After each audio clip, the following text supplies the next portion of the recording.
इस कार्यक्रम के प्रायोजक हैं कृषि एवं किसान कल्याण मंत्रालय, भारत सरकार। हर जोखिम से निकल कर फसल आए, सुरक्षित हो जाए, फसल बीमा से हर किसान अब आत्मनिर्भर हो जाए। संकट के समय प्रधानमंत्री फसल बीमा योजना किसानों के लिए वरदान है। अब सूखा पड़े या बाढ़ आ जाए कोई डर नहीं, अब ओले पड़े या कीट पतंगे फसल खा जाए कोई फिक्र नहीं, क्योंकि हमने लिया है प्रधानमंत्री फसल बीमा। बुआई से फसल कटाई तक हर जोखिम का दावा, न्यूनतम प्रीमियम पर अधिकतम भुगतान का वादा। योजना से हर साल जुड़ रहे हैं 5 करोड़ से ज्यादा किसान। अब आपकी है बारी। नजदीकी कृषि कार्यालय, सहकारी समिति, बैंक शाखा, अधिकृत बीमा कंपनी या जन सेवा केंद्र में स्वेच्छा से करा सकते हैं पंजीकरण। फसल बीमा पोर्टल या फसल बीमा ऐप द्वारा भी कराया जा सकता है पंजीकरण। प्रधानमंत्री फसल बीमा योजना, आपकी फसलों का संपूर्ण सुरक्षा कवच। कृषि एवं किसान कल्याण मंत्रालय, भारत सरकार। धर्मवीर भाई राम राम। राम राम विनोद भाई, आपने भी और कार्यक्रम सुन रहे सभी बाण भाइयों को हमारी राम राम। भाई विनोद भाई। जी धर्मवीर भाई। बिल्कुल नहीं टिकते, आप तो सारा दिन घूमते रहो। बिल्कुल, क्योंकि कुछ ना कुछ जानकारी किसान भाई यहाँ तक जुटानी जरूरी भी है कि किसान भाई यहाँ तक ना कुछ जरूरी जो है एक बात है या कोई जानकारी है वो जरूर पहुँचे।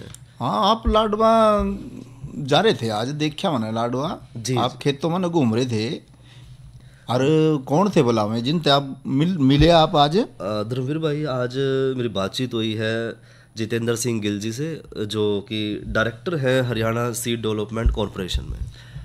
तो अच्छा। उन्होंने कुछ जानकारी दी है कि भी किसान भाई जो है कौन कौन से अच्छे बीज जो है पनीरी लगाने खातर इस समय ले सके हैं, और साथ में ढेंचा के भी जो है जो 75 बिजाई कर रहे हैं तो वो भी जो है कौन सा बीज लेवा है। अच्छा, तो इस विषय पर क्यों ना भाई ने सुनाओ बातचीत। हाँ भाई, जो आप ज्ञान की बात इकट्ठी करके ले आए हो वो तो आपने जरूर सुनानी चाहिए। सुनवाओ, वो देर ना करो। आज हम बातचीत कर रहे हैं जितेंद्र सिंह गिल जी से। आप director Haryana seed development corporation में कार्यरत हैं। जितेंद्र सिंह जी, आपका कार्यक्रम में स्वागत है। मेरा सभी किसान भाइयों का हरियाणा प्रांत से नमस्कार।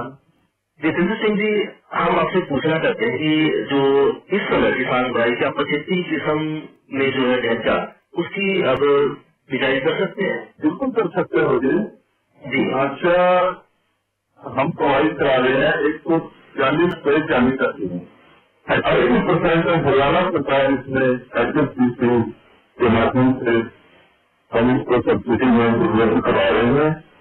और किसान भाई अब लास्ट टाइम बचा है, इसके लिए आप बिजाई कर सकते हैं। इसमें मार्केटिंग वगैरह दूसरी किस्में जो 75 किस्में हैं, 126 ये सब लग सकते हैं। आप इसका फायदा उठा सकते हैं किसान भाई। जितेंद्र सिंह गिल जी, आपने कहा कि 80% सरकार इस पे सब्सिडी दे रही है, तो किसान भाई को बहुत ही कम मूल्य पर जो इसका बीज उपलब्ध हो जाएगा। और इस समय जो 25 बिजाई जो करना चाह रहे हैं किसान भाई, वो PR 136 जो इसका बीज लेके इसकी बिजाई कर सके। PR 136 बासमती 30 लगा सकते हैं जी। गिल साहब, ये जो बीज है किसान भाइयों को कहाँ से उपलब्ध होगा? ये हमारे HSBC के जितने भी फसल केंद्र हैं वहीं किसान भाई जाके ले सकते हैं। तो अपने हर इनको क्षेत्र में है या लाडवा हर जगह उपलब्ध है? सर, लाडवा में भी है जी। तो ये जो अब किसान भाई जो 25 ढेंचा की बिजाई तो करेंगे, साथ में इसके अलावा ज्वार का भी कोई बीज उपलब्ध है सुना था कि भी जो किसान ज्वार की बिजाई बिल्कुल है। किसान भाई के लिए ज्वार का बीज है, बहुत अच्छा ज्वार का बीज है। ये उपलब्ध है हमारे काउंटरों पर, ये किसान भाई जाकर ले सकते हैं, मिल जाएगा जी। जिन साहब, इसमें साहब जितेंद्र जी, जो पनीरी का सही समय चल रहा है, क्योंकि किसान भाई आगे जो खेत खाली पड़े थे तो उसमें अपना जो जीरी की तैयारी कर रहे हैं, तो पनीरी अगर जो किसान भाई समय लगाना चाह रहे हैं तो वो उन्नत किस्में कौन कौन सी हैं जो इस समय लगाई जा सके? किसान भाई उस वक्त TP 1509 जी, 100 टाइम की रही जी, PR 128, PR 114, PR 126, PR 129 क्योंकि 11 21 ये सभी किस्में हमारे 3 आम ब्लॉकर उपलब्ध है। किसान भाई जाकर वहाँ से अपना बीज ले सकते हैं जी। सड़क से भी काम करवाए जाते हैं, खेती करवाते हैं, पहली बार करवाते हैं। जी साहब, ये जो किसी ने आपने इतनी सारी बताई थी वैरायटियाँ उपलब्ध है पनीरी के लिए, तो 1 एकड़ के हिसाब से कितना हमें बीज की जरूरत पड़ेगी इसमें? ये वैसे तो 5 एकड़ ऐसे 5 एकड़ में लग जाता है, यही ग्राम में भी लगा देते हैं। ये डिपेंड करता है लेबर के ऊपर जी, लगाने वाली है। तो कैसे डिजाइन करती है, कुछ भूमि में करती है, मजदूर करती है। हाँ, वो जो कहते हैं कि हाँ एक बराबर दूरी थोड़ी सी की किले में, कई बार वो मजदूरों करते हैं कि भाई दूर लगा देते हैं कि किला उनको किले के हिसाब से पैसे मिलते हैं, तो खुली लगाते हैं, तो उसकी वजह से वो किला जल्दी पूरा कर लेते हैं, तो वो उसमें फिर छाती पीने लगती है फिर उसमें वो। अच्छा, 5 किलो में लग जाता है। और जिस साहब ये जो पनीरी लगा रहे थे और लगा रहे हैं जीरी की, तो उसमें लगा रहे उसमें क्या क्या सावधानी किसान भाई बरते हैं उसमें लगाते हुए? एक उसमें जो तैयारी करनी है क्यारी की जी, इसमें खरपतवार होने चाहिए, या तो अपना रोटावेटर को तैयार कर ले जी, या पहला फल लगा के ऊपर टमाटे वगैरह लगा के जी, इतना भी है उसी हिसाब से मात्रा के हिसाब से उस हिसाब से तैयारी बना ली जाती है जी। इस पे पानी डाल के यूरिया की शांति आती है जी, खरपतवार नाशक होती है, वो डाल दो। अगर वो नहीं डाल सकते तो स्वादिष्ट बात की कटलर भी डाल सकते हैं। अगर वो भी नहीं डाल सकते तो बाद में अगर खरपतवार हो जाता है तो नॉमिनी गोल्ड का भी स्प्रे कर सकते हैं जी। खरपतवार होने का मतलब ही नहीं है, तो ये खरपतवार पे भी साथ साथ हमें नियंत्रण करना है इसमें। और जिस साहब इसमें जो पनीरी हम लगा रहे हैं, तो उसमें क्या बीज का उपचार भी किसान को करना पड़ेगा, या जो डिपार्टमेंट है उसकी तरफ से ही बीज उपचारित करके दिया जाता है? देखिए, हमारा जो चीज का सिस्टम है ये उपचारित बीज आते हैं सबसे आगे जी, उसको सिर्फ 24 घंटे भिगोने के बाद एक साधारण पानी में भिगो के रखना है। साधारण पानी में भिगोकर 24 घंटे या कुछ थोड़ा 2-4 घंटे और फालतू भिगोकर तो उसको जब गीली बोरी के अंदर रखे, जब हम थोड़े कलर निकल जाए तो उसको बिजाई कर सकते हैं। अच्छा, तो उसमें अंकुरण हो जाए तो उसके बाद बिजाई कर सकते हैं, उसके बाद बिजाई करते हैं, उसकी बिजाई कर सकते हैं। और जो अपनी पनीरी है जो आपने उन्नत किस्में बताई है, उसमें पनीरी लगभग कितने दिन में तैयार होती है? पनीरी भी डिपेंड करता है खेत की हेल्थ के ऊपर जी। खेत अगर अपना अच्छा है, वैसे 30 दिन में पौध 25 दिन में 25-30 दिन में लगाने की हो जाती है, और इससे 25-30 दिन में लगा लेनी चाहिए। जी साहब, इसके अलावा जो आजकल हरियाणा सरकार भी बड़ा वो कर रही है कि किसान भाई को जागरूक भी कर रही है कि तो जो है पानी की जो कमी है जमीन में जो बहुत ज्यादा हो गई है, तो वो जो सीधी जीरी लगाई जाती है कि इसमें पानी की जरूरत कम से कम पड़े, तो उसकी भी कौन कौन सी उन्नत किस्में हैं जो किसान भाई ले सकते हैं? वो भी यही किस्में है, DSR बोलते हैं उसको जी। DSR में किस्में हैं वो हरियाणा सरकार को किसानों के लिए अब चरी का भी जो जरी है जी 5 एकड़ रुपये लगाता है तो 10,000 से उसके लिए भी दे दिया अनुदान भी दे दिया सरकार साथ में, ताकि पानी का दुरुपयोग न हो जी। 5 एकड़ पे 10,000 रुपये सरकार अनुदान दे रही है। 1 एकड़ पे 1 एकड़ पे 10,000, ठीक है, 1 एकड़ पे 10,000 50,000 रुपये 5 एकड़ तक लगा सकता है। और साथ में जिस साहब इसमें खाद का भी क्या ध्यान रखें कि कितना खाद क्या खाद डाले इसमें? मैं किसान भाई को यही सलाह दूंगा जी, सिंगल सुपर फास्फेट वो अपनी तैयारी के हिसाब से डालें जी। किंतु वगैरह भी डाल सकते हैं जी जी। गोबर का खाद, हाँ, जो देसी खाद है वो किसी चीज देसी खाद का जी जी, किसी चीज की जरूरत नहीं होती। एक वो तो है कि जिस साहब की अपनी मिट्टी की जांच तो जरूर करवाना चाहिए कि मिट्टी की जांच करवा के देखिए कि उसमें कौन कौन से पोषक तत्वों की कमी है, तो उसके हिसाब से वो खाद की मात्रा और कौन सी खाद की ज्यादा जरूरत है वो डाल सकते हैं। वो भी मैं किसान भाइयों को सलाह दूंगा। वैसे तो हमारी हरियाणा सरकार इस मामले में पूरी सतर्क है, उन्होंने अभियान चलाया हुआ है मिट्टी की जाँच के लिए। हर गाँव में हरियाणा सरकार के पहुँच रहे हैं, हाँ, उसको भी बना रहे हैं डॉक्टर साहब, बना रहे हैं जी। हाँ जी, वो भी जरूरत होनी चाहिए। उससे तो पता लग जाता है कि अपने मिट्टी में किस चीज की जरूरत है। किसान भाई कई बार और चीजें डालते रहते हैं, जरूरत किसी और चीज की होती है। हाँ, जिसकी वो जरूरी है, जिसकी भी जानते आवश्यक है। जितेंद्र सिंह जी, इसके अलावा पनीरी लगा रहे किसान भाई, तो पानी का क्या ख्याल रखते हो, खास करके भी पानी की मात्रा या पानी का जो साधन है वो नजदीक हो, क्या इसमें आप क्या कहोगे इसके बारे में? पानी का तो ऐसा है कि शाम को उस वक्त पानी लगाना चाहिए। शाम से लगाना, दिन में तो खेत हर चीज गर्म होती है जी, अंकुरण में भी दिक्कत आती है। शाम को चिंता भी नहीं रहती, शाम को ही देना चाहिए कभी बुआई। अच्छा, चलिए, जो किसी को बुआई करनी वो भी शाम को ही करें, शाम को ही करनी चाहिए। और फिर जो है पानी जो देना वो शाम को ही देना है। बिल्कुल जी, हाँ। जितेंद्र सिंह, इसके अलावा और आप क्या सुझाव देना चाहिए किसान भाई को इस विषय में कि जो पनीरी आप लगा रहे हैं वो किन किन बातों का ध्यान रखें? मैं पनीरी के लिए यही कहूँगा कि मिट्टी की जांच होनी चाहिए, उसके बाद अच्छे बीज हमारे ऐसे बीज जो है उपलब्ध है सेल काउंटरों पे वो लगाने चाहिए, और उनको बीजों को 24 घंटे भिगो के अंकुरण करके शाम के टाइम में उनको बिजाई करनी चाहिए, और शाम को टाइम ही सिंचाई करनी चाहिए। यही मेरा संदेश है। हम भी अपने किसान भाई को यही चाहिए कि जो हरियाणा से जो ये है सीड डेवलपमेंट कॉर्पोरेशन है, उससे जो है किसान भाई बीज खरीदते, क्योंकि एक तो उसमें सब्सिडी भी है, साथ में जो बीज है वो चार्ज मिलेंगे किसान भाइयों को, और प्रमाणित बीज मिलेंगे, बिल के साथ मिलेंगे, ताकि किसी तरह कोई समस्या किसान भाइयों को आने वाले समय में न हो। जितेंद्र सिंह जी, आपने हमें इतना अपना कीमती समय दिया और किसान भाइयों को जागरूक किया, उसके लिए आपको बहुत बहुत धन्यवाद। मेरी तरफ से तो विनोद भाई जी, धर्मेंद्र भाई, आवाज तो थोड़ी सी गूंज रही थी जी, पर जानकारी बहुत अच्छी थी जी। जब ध्यान से सुने ना, ध्यान से सुना मन तो जी।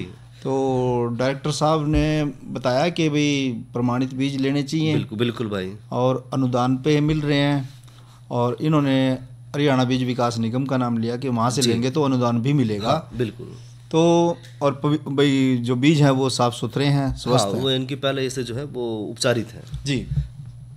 तो विनोद भाई जी, धर्मेंद्र भाई, इसके बाद क्यों ना पा भाइयों ने एक रागनी सुनवाएं। हाँ क्यों, हाँ बिल्कुल, मनोरंजन करवाऊं भैया का।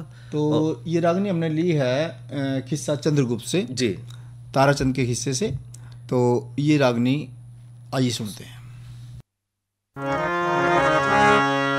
वो चंद्रगुप्त गया कमरे में, जड़ बाबा जी का यो धूना लगा,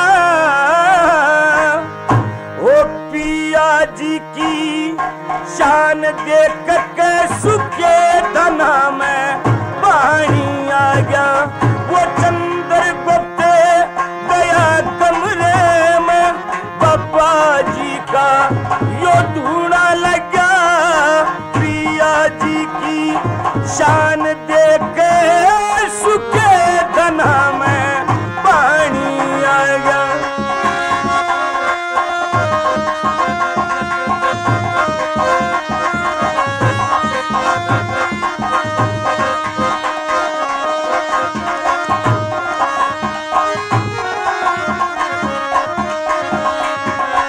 वो चंद्रगुप्त गया कमरे में, वो खड़ा हुआ धनियान देख मतवाए धर्म, माल की सूत्र के हो रहा खपगान देख, से टणी की शान देख के वो चंद्रगुप्त घना शर्मा गया, पर आंख मिला के बात करने क्यों गूंगे की तरी या गुड़ खा गया।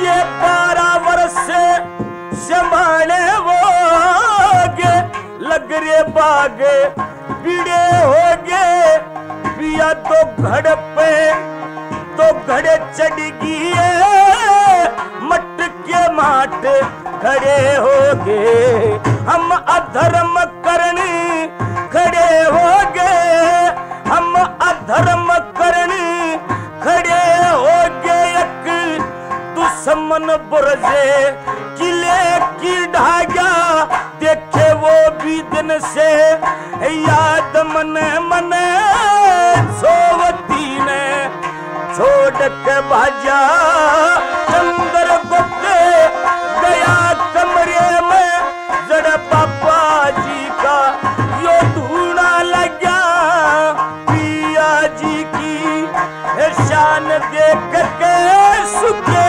धना में पानी आ गया।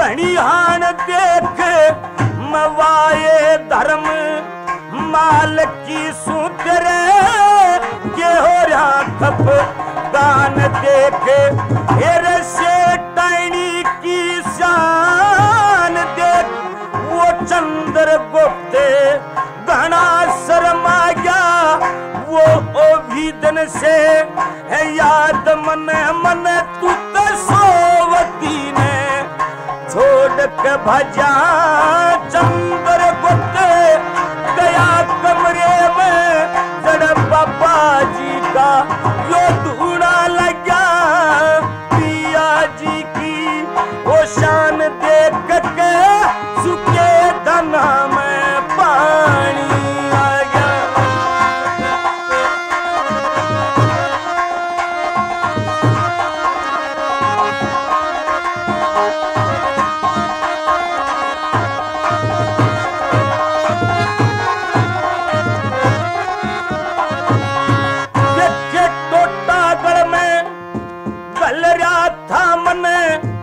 न्यारा होके टला दिया था वो मत जो बन का महल पिया मने अग्नि लाके जला दिया था अपने हाथा रला दिया था अपने हाथा मन रला दिया था यो आज मेरा लाले रेत में पा गया वो भर के जो से पिया जी के तन में या मिचगी आंखें अंधेरा छा गया।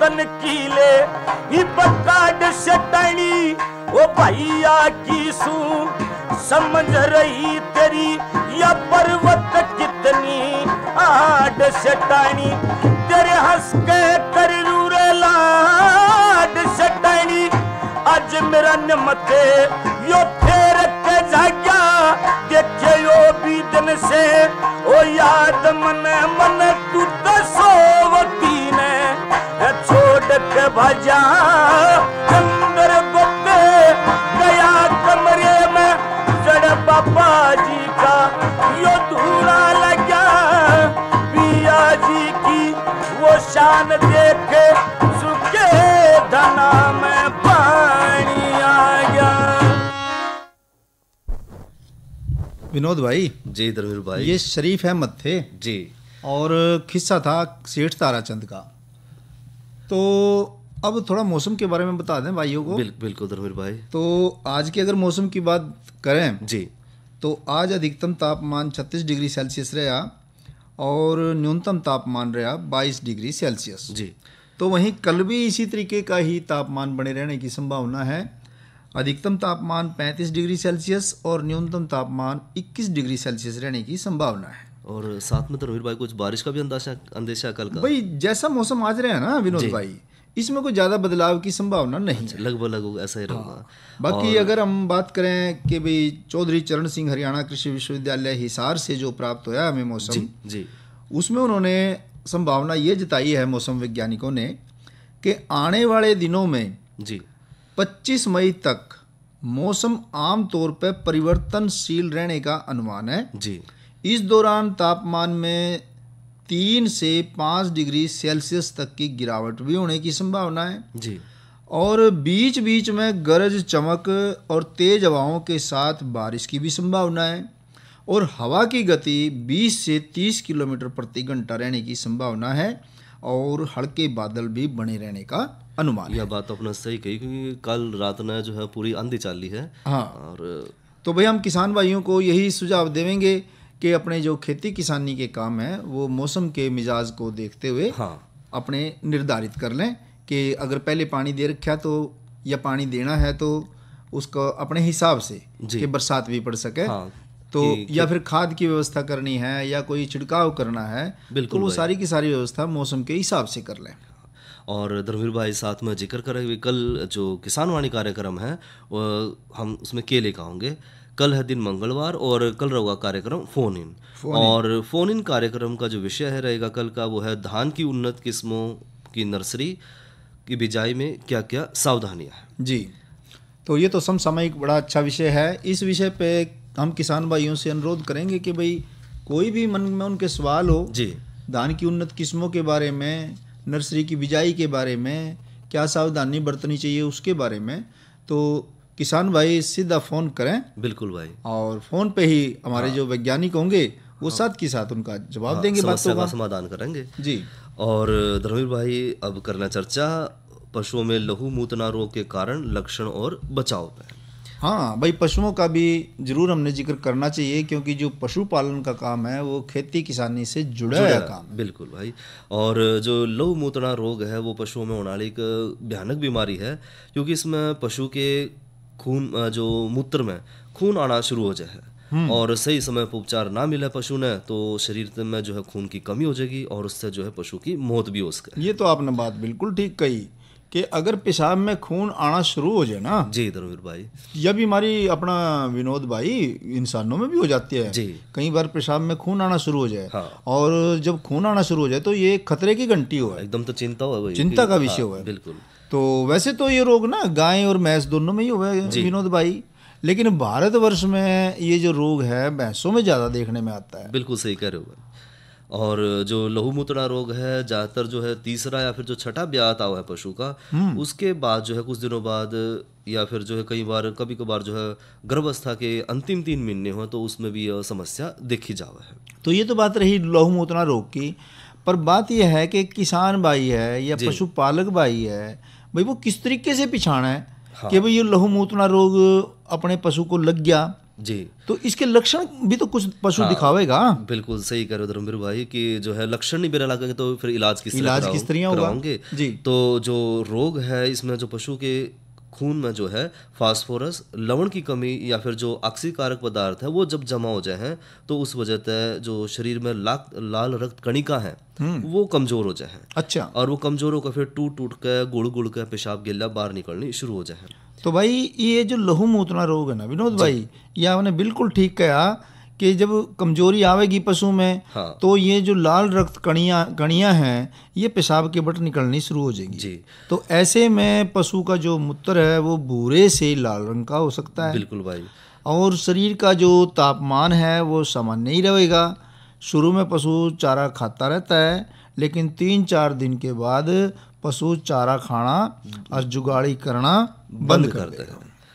और इसके साथ साथ और भी लक्षण जो है इसमें धर्मवीर भाई कि गोबर करते समय पशु जो है काफ़ी जोर लगा हुआ है और हालांकि इसमें कोई कब्जे की शिकायत नहीं होती लेकिन यह समस्या दिखने लग जाए।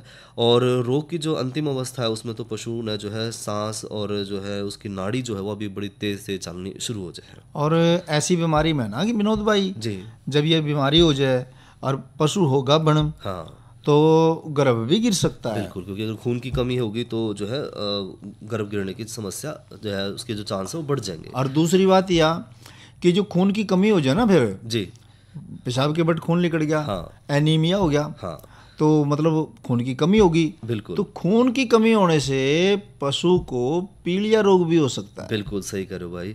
और इलाज ना कराने पर खून की कमी होने से जो है पशु कमज़ोर होता चला जाए और हफ्ते 10 दिन के अंदर अंदर जो है फिर पशु की मृत्यु भी हो जाए। तो ये तो बात रही लहू मूत्रा रोग के लक्षणों की जी। और ये जो रोग के लक्षण हैं इनके बारे में तो खुल के हमने जिक्र कर लिया, पर बात है इलाज की। हाँ भाई, तो हमने तो इलाज करना है। बिल्कुल। इलाज के बारे में मतलब अभी क्या कहते हैं पशुपालक भाई? धर्मवीर भाई, जो रोगी पशु है, एक तो उसने लगभग 7.5 ग्राम विटामिन सी की मात्रा 500 मिलीलीटर 5% ग्लूकोज की बोतल में मिलाकर दिन में एक बार जो है जरूर दें उसने जी। और ऐसा जो है 3-4 दिन तक करें तो पशु फिर ठीक भी हो जाए। और उसके अलावा फास्फोरस लवण की अगर कमी है उसने दूर करने खातर पशुओं को फास्फोरस की अधिक मात्रा जो है या जो खनिज लवण है वो 50 से 100 ग्राम हर रोज जो है देवें और लगभग 1 महीने तक लगातार देवें। और इसके अलावा जो है सोडियम एसिड फास्फेट 80 ग्राम हर रोज खिलावें, साथ में 80 ग्राम ही जो है उसमें 5% ग्लूकोज 500 मिलीलीटर में मिलाकर, और जो नाड़ी है या उसमें जो खून की जो नाड़ी है उसमें 3-4 दिन तक जो है लगातार देवें। तो हम ये भी कहेंगे पशुपालक भाइयों को कि अगर पशु इस रोग से ग्रसित नजर आता है जी, तो पशु में इस रोग का पता चलते ही सार जी अपने नजदीकी पशु चिकित्सक से तुरंत संपर्क करें। बिल्कुल सही कह और रहे हो। हो सके तो साफ शीशी में रोगी पशु का मूत्र इकट्ठा करें, पशु चिकित्सक को दिखावें। हाँ, जांच जरूर करवाएं और उसका इलाज जो है वो सही ढंग से होना चाहिए, क्योंकि पशुधन बहुत आजकल महंगे हो रहे हैं, कीमती हैं। और अगर कोई जान का नुकसान हो गया तो फिर पशुपालक भाइयों को ही देखो उसका नुकसान उठाना पड़ेगा, हर्जाना उठाना पड़ेगा। तो बहुत जरूरी है कि हमने पशुओं का अपना ध्यान रखना, लक्षणों को देखते ही सार कि भाई ये बीमारी आ रही है जी, तो तुरंत हमने खुद नहीं इलाज करना, हाँ, पशु चिकित्सक को दिखाना और पशु चिकित्सक के मार्गदर्शन में इलाज कराना। अरे अरे अरे क्या कर रहा है? इधर इधर इधर हम बोल रहे हैं तेरे बीजू का। उतला बोल रहा है? पक्षियों से तो हम खेत को बचा लेते हैं, पर इन घातक रसायनों से कैसे बचाएं? मतलब? देख बेटा, तू जो ये अंधाधुंध रसायन मिलाता है ना, मिट्टी की सेहत बिगड़ने लगी है। और जब माटी ही कमजोर पड़ जाएगी तो उपज कैसे सेहतमंद होगी? अरे पहले ऐसा नहीं था, पूछना अपने बड़े बुजुर्गों से, कैसे फसल लहलहाती थी, शुद्धता झलकती थी। हाँ, माटी भी तंदुरुस्त और लोग भी। अरे पहली वाली बात कहाँ? पर अब तो सब यही डाले हैं। सब नहीं, आज भी लाखों जागरूक किसान परंपरागत विधि से फसल उगा रहे हैं। खर्चा कम और उपज की कीमत भी बेहतर पा रहे हैं। सच है? रे बेटे, एक्सपीरियंस से बता रहे हैं, धूप में बाल सफेद नहीं किए हैं।